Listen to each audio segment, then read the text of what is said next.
Nora Speaks is a weekly podcast that tugs at the soul and consciousness of the Black community. With show topics such as youth empowerment, education, women's impact, and civic engagement, Nora Speaks challenges the listener to not only join the movement, but be the movement. On the show, you'll learn from insightful guests who have demonstrated capacity in these fields and more, and I'm your host, Nora Muhammad. Welcome to the show.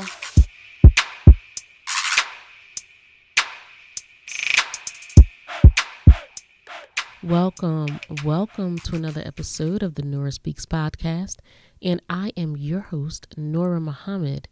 I'm glad to be back with you with episode 164.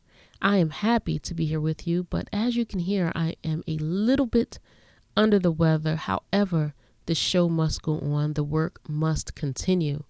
However, this episode will be brief, but it's in light of everything that we've discussed or I've shared over the last 3 episodes of the podcast in talking about the fallout from Monique's comments, talking about Black women coming out in public with bonnets and pajamas and slippers. And you may say, Nora, you took a lot of time to cover that issue. What makes that issue so important that you would take 3 to 4 episodes in discussing it? Well, I have to say, the idea that Black women would come out collectively to push back against guidance, to push back against being checked, to push back against some kind of correction concerns me, because how can we learn? How can we grow without being nudged if we're moving in the wrong direction? How can we improve if we reject being called to a higher standard, not a standard that we don't have the ability to aspire to, but a standard that we should be operating from, a standard that is a standard set by us. High civilization is set by the original man and the original woman, of which we are original. So it has concerned me, obviously, to dedicate so much time in discussing that. And everyone is entitled to their opinion. Everybody can have an opinion. Everybody can have a different opinion. And Monique certainly expressed hers, and those who are criticizing or condemning her, those who are supporting her, like I am, or supporting her statements, we too have an opinion. But just the overall language, the overall vehement, the intense detraction from what she said, when I observe our community and take a very close look at the condition of our Black women and our Black girls, certainly we are in an undesirable condition. Not a condition necessarily at our own hands or of our own doing. We have certainly been made into something that history has never seen, after we've been in slavery for 400 years, and now we continue to sit side by side, stand side by side, ride side by side, walk side by side with the children of our former slave master. We are in an unprecedented time. We've come out of the year of protest after the horrific murder of George Floyd. We had the murder of Ahmaud Arbery. We had the killing of Atiana Jefferson, our beautiful sister, Breonna Taylor, and so many other Black people who have lost their lives at the hands of state actors or those vigilantes acting on behalf, or who they think they're acting on behalf of state actors. Here we are, 400 plus years, and we are still bearing not just the effects of the brutality of slavery in terms of our mindset, in terms of our behavior, but we continue to bear the trauma of modern day lynchings, modern day hangings that we're witnessing so often, too often. So when slavery has been such a brutal experience for us, when we come and examine the black woman and the black man, we are not the same. It's evident in our appearance. It's evident in the language that we speak. I'm speaking to you using the English language. I'm not an English woman. And evident in our religion, in our culture. We have been a conquered people. We are a conquered people. And so in that conquering, for the purpose of making us slaves in this country, obviously we would not be the same people. We would not have the same standards. We wouldn't have the same language, the same culture, the same religion, the same diet that we had prior to being conquered. So when a sister or brother is pointing out behaviors that are not suitable for success, that are substandard to our value and to our worth, and we push back with such intensity, it concerns me. And so I spoke to my concerns in the last 3 episodes. And as I was preparing for this episode 164, Sister Sharazhad Ali, I'm not sure if you're familiar with her, a sister that I became familiar with over 20 years ago when I was a freshman in college. This sister wrote a book called The Black Man's Guide to Understanding the Black Woman. She wrote a book, The Black Woman's Guide to Understanding the Black Man.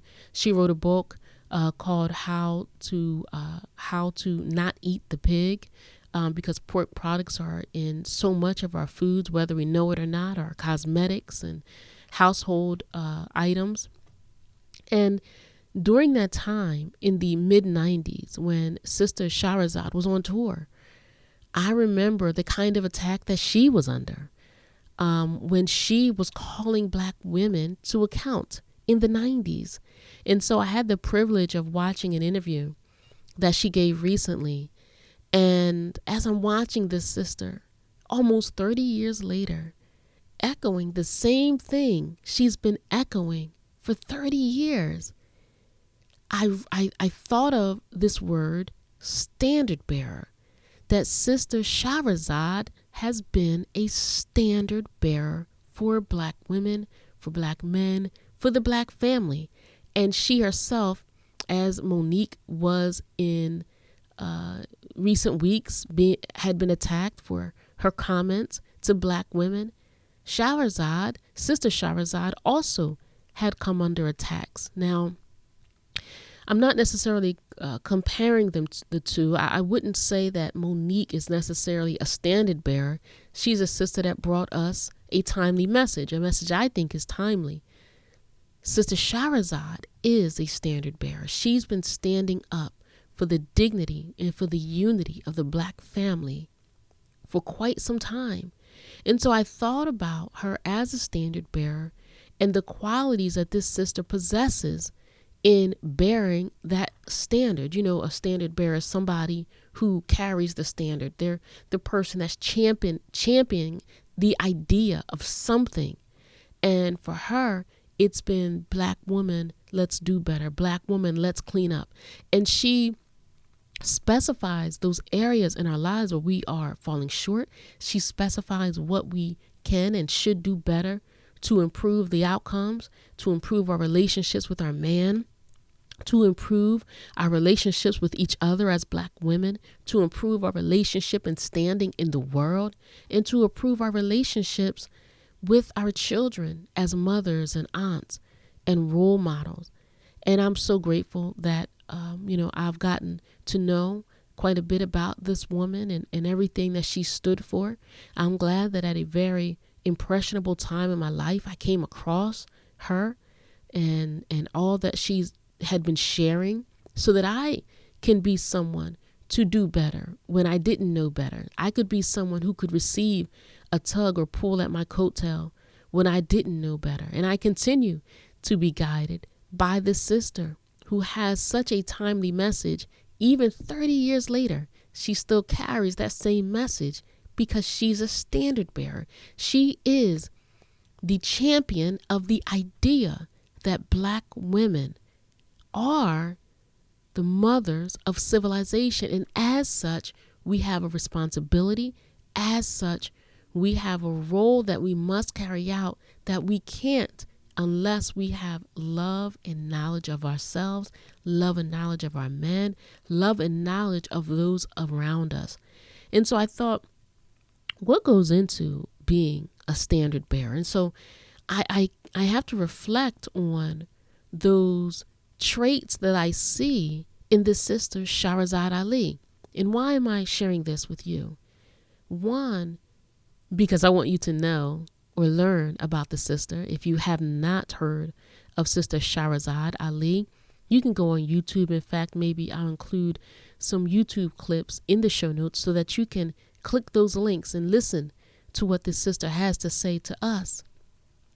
But also because you may be in a position of leadership or influence in some form or fashion, and you may be someone who wants to be a standard bearer, to be that person in leadership that is championing ideas, that is pushing forward thoughts or behaviors for our community so that we can see outcomes that traject in a positive direction instead of a negative direction. So you may be looking to be in leadership in some capacity.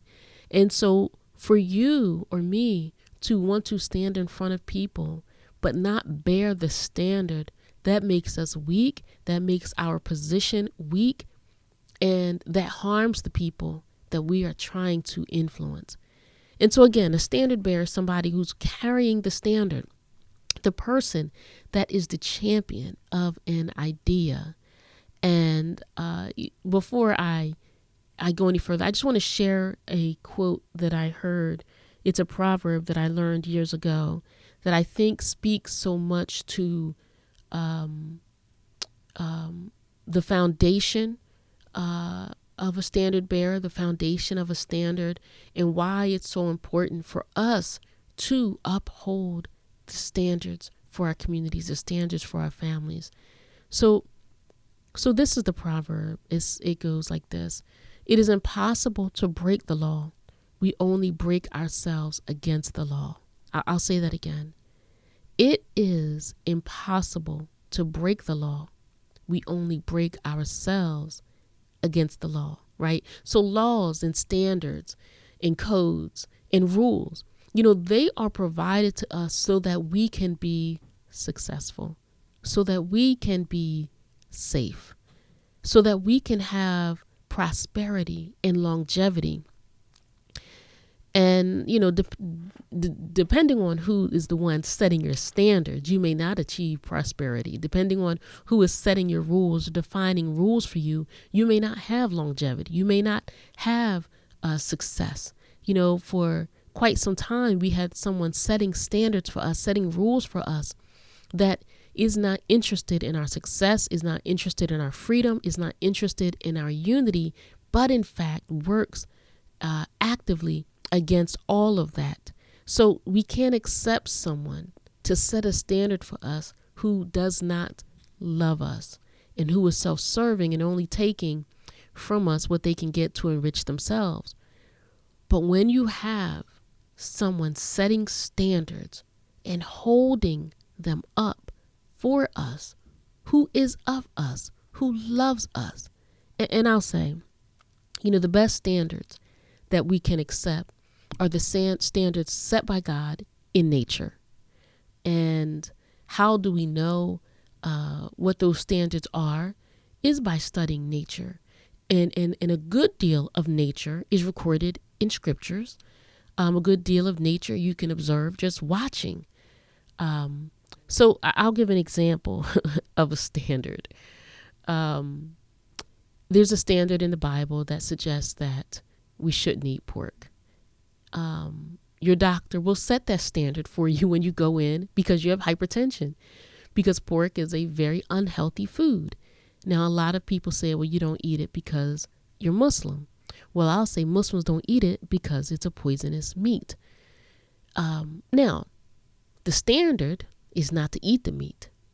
I can break the standard by eating the meat and finding myself riddled with illness and disease and sickness that comes from consumption of the meat. The same thing with alcohol, right? The same thing with abusing drugs. The standard is don't abuse drugs, don't abuse alcohol.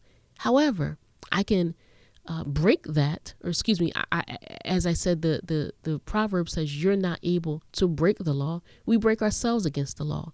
So I can go against what the law is and consume pork and consume alcohol and drugs, and I will find myself in a terrible condition because I've broken myself against the law. Because the law doesn't change. We can't change the standard. What we do is we harm ourselves by violating the standard, right? It's impossible to break the law. We only break ourselves against the law. And so those who are bearing the standard for us understand what the laws are. Those who are holding on to them and reminding us of them, they know what the rules, what the laws are. And they're calling us to be accountable to them so that we can be successful, have longevity, have prosperity, and enjoy the fruit of good living. Now, it's not easy to be a standard bearer. Someone who bears a standard must have at least these three key characteristics. One, discipline. The person who bears the standard must value the standards and recognize that the values of the standard are not conditional. They're not conditional, right? So sometimes we think that certain ideas are antiquated, are played out, are old-fashioned, right? But a person who recognizes the standards, who is upholding the standards, he or she understands that the values of the standards are not conditional based on time or place. I'll go back to the pork example. There is no condition by which anyone should eat that poisonous animal. You may be someone that consumes pork, and I'll encourage you not to consume that poisonous animal, and maybe I'll dedicate an episode to that. And it's not because I want to make you Muslim like me. The religion doesn't matter. Your health is what matters. And if you have a religion that is encouraging you to eat properly, to take care of your body, to value your body, then good for you. A lot of religions don't get too much into what we should eat. I recall being in the church and I was not taught about what I should eat. Some churches are very, very concerned about what people should eat. The Seventh-day Adventists, for example, are very, very concerned about that. Now, the standards that are set forth don't change because you live in a southern state versus a northern state, because you live on the East Coast versus the West Coast. The standard stays the same. The value of the standard is not conditional based on time or place. So because it's not, 1000 BC, we still shouldn't eat a poisoned animal, versus 2020. We still should not eat a poisoned animal regardless of time or place. So the person who is bearing the standard has the discipline to recognize that the values are not conditional and they are consistent with representing that standard. Endurance. The person who's bearing the standard must have endurance. Endurance for what? Endurance to withstand trends that occur in society. You see, goals and objectives, they can't change just because the players change, because times change. The standards stay the same, and the person bearing the standard must have the endurance, the consistency to see it through. As I said, Sister Sharazhad, she's been standing up and and espousing a beautiful message for Black women, children, and families for nearly 30 years. In 30 years, quite a bit has changed in society. There have been trends that have come in, that have come out. There are trends that have lasted for many decades. Yet that does not diminish her endurance. Her endurance, or your or my endurance, is essential if we want to bear a standard. You have to have endurance. And then the last trait that I will share of a person who would be a standard bearer is fearlessness. Fearlessness. We cannot, you or I, anyone who is representing a standard, cannot be overcome, cannot be overrun by naysayers or detractors, people who are your critics, people who don't like your message, people who threaten you with some kind of a slander or slack talk against your character. The person who is bearing the standard cannot be fearful. That person, regardless of how many come against them, the multitudes that have come against Monique, the multitudes that have been against our sister Sharazhad Ali, she has been consistent. She's been on message. And what she's demonstrated is that she is more committed to the goal than to popularity or appeal. A lot of us, and this can go for endurance too, when we see that we don't get a lot of followers, we don't get a lot of supporters or cheerleaders for the message that we're bringing, then our voices get faint. We get weak. We fall short. We stumble. We no longer have the discipline, or we don't endure, and we become so overrun by fear that they don't like me, that I'm not popular, that we change our message or we quiet down. However, if you or if we are to be the standard bearer, then we must be fearless. It is never the masses that lead. It is always the few that lead.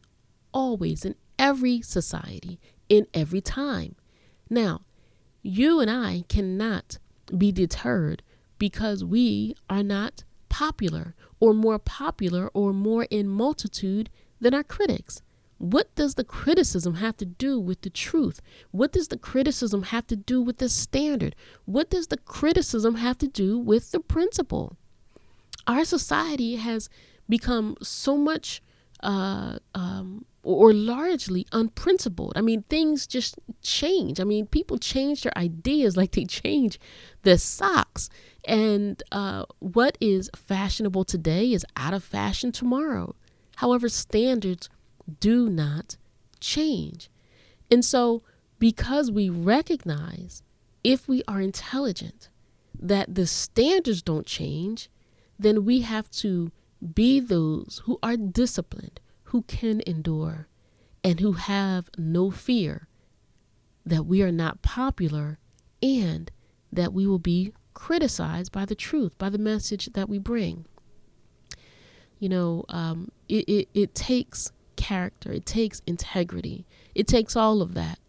But I wanted to emphasize those three traits: discipline, endurance, and fearlessness.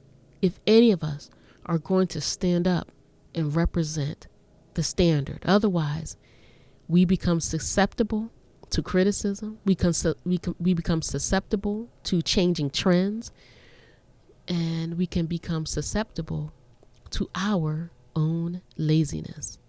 So I say, if you want to lead people, then you have to do the unpopular thing, and that is to bear the standard, to uphold the standard, to be the champion.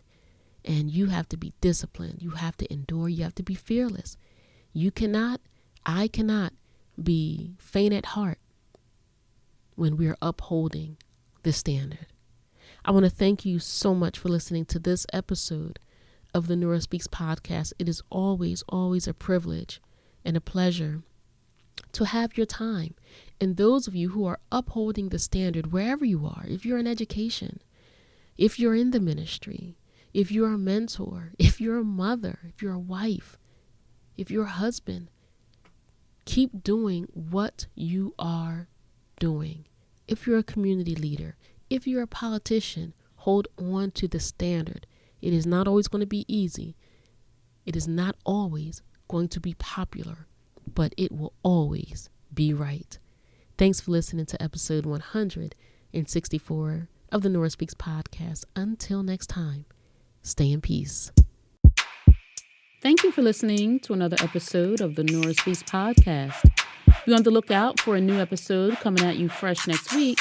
And as always, if you want to learn more about me and the work that I do, visit my website, norahmuhammad.com. Or if you have a listener question, email me at info@norahspeaks.com. You can also follow the Nora Speaks podcast on Facebook, Instagram, and Twitter at Nora Speaks Podcast. I'll be sure to include links in the show notes. If this show has value to you, please subscribe, rate, and review, and share it with family and friends. And be sure to check out previous episodes. And remember, don't just join the movement, be the movement. Stay in peace.